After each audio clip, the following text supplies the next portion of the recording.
locations. Supposedly, I've heard stories, well, it's being mined on the moon, and I have no way of proving that, one way or another. I think we're probably getting it from Russia, or refining it in outer space. What are we shuttling? Basically, a shuttle, a secret shuttle flight. One a week now is going up and back. What are they shuttling? Well, obviously, they've got kind of their own little laboratories up there, space station, and all this kind of stuff. Remember, what you're being told is only just a smattering of the truth. It's not the real truth. Maybe it's 5% of the truth. Maybe it's not even that. You can rest assured you're not getting much. Another strategic metal is this particular bar with some strange crystals on it, the scalenohedral crystals of niobium, titanium, rhenium, copper oxide. This complex group of elements, not found on the Earth in specific quantities. This was developed at Los Alamos through EG&G and other outfits, are employed in all black jet aircraft. All of them, including the, in quotes, sport model, the little flying saucer we occasionally see over at Groom Lake. And by the way now, if we happen to be with a video camera, taking pictures of the so-called area around Groom Lake, it's now, you can get your equipment confiscated, your car, your house. You're considered the same thing as a drug dealer, and you'll go to jail for up to 5 years, and $1 million fine. I personally don't think this is what I'm hearing. I just don't think that this kind of punitiveness is what we need in America, and we have to get rid of it. Otherwise, we're going to die with no America. Here's some other elements. Here's a very light element. It's composed of lithium metal, as well as an alien element, a little heavier than hydrogen, but a little lighter than helium, also employed in this. It's used in secretive methods of propulsion, and it also is in a peculiar scalenohedral crystalline form. And anything scalenohedral, and by the way, a scalene triangle is no side is equal to another side. The scalenohedral metallic crystalline structure is definitely alien element, or alien technology converted over to our own technology. These were given to me about a year ago. They're called alien or aurora drops. It's supposedly the skins of the black jets, some of the ones that are coming in at very high rates of speed. They're still glowing red hot to white hot, and they'll sit out there and cool off, and they're dripping their material off of them. And it's kind of like a rubberized coating. It's not rubber, I can tell you that. This is hard as lava rock, or harder, capable of withstanding tremendous temperatures, but nonetheless, some of it sloughs off every time, and so they just kind of scoop it up and throw it in the trash can. There are a few pieces of it. Here's one of the hardest so-called man-made rocks. Once again, it's got a number of alien counterpart. It's got an alien crystalline structure to it, very advanced. It's about 11 times harder than a diamond, about 70 times stronger than a diamond, capable of standing temperatures in excess of 10,000 degrees Fahrenheit. It is employed as very thin coatings or windows, tiny windows, in hypersonic aircraft that exceed Mach 5. Here's an interesting artifact. Right here in this hunk of rock, which by the way was an old 100,000-year-old chipping tool found in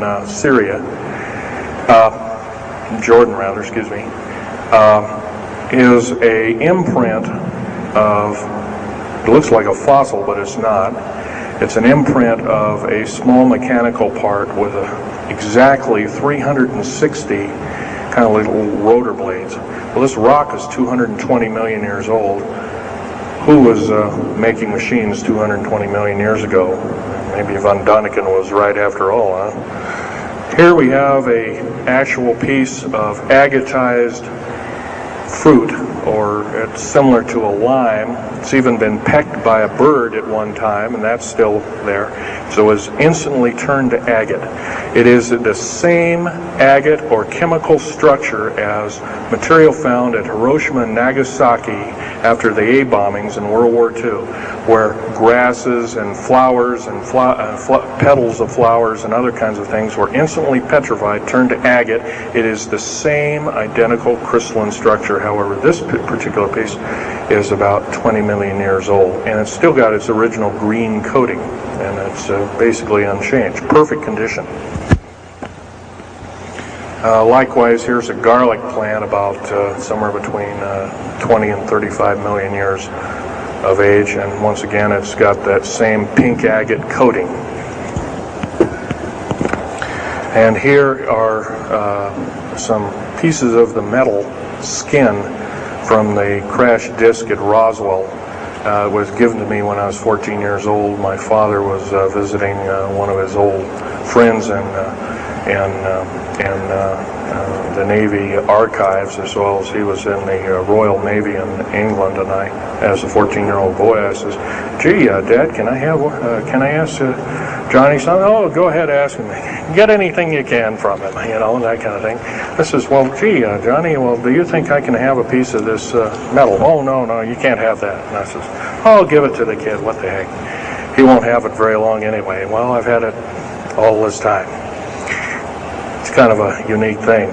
They were able to break the skin of that craft, by the way, by dropping it into a bath of liquid nitrogen, hitting it with a mechanical or hydraulic hammer, and it shattered into little bits. And it was later analyzed and adapted for our own technology.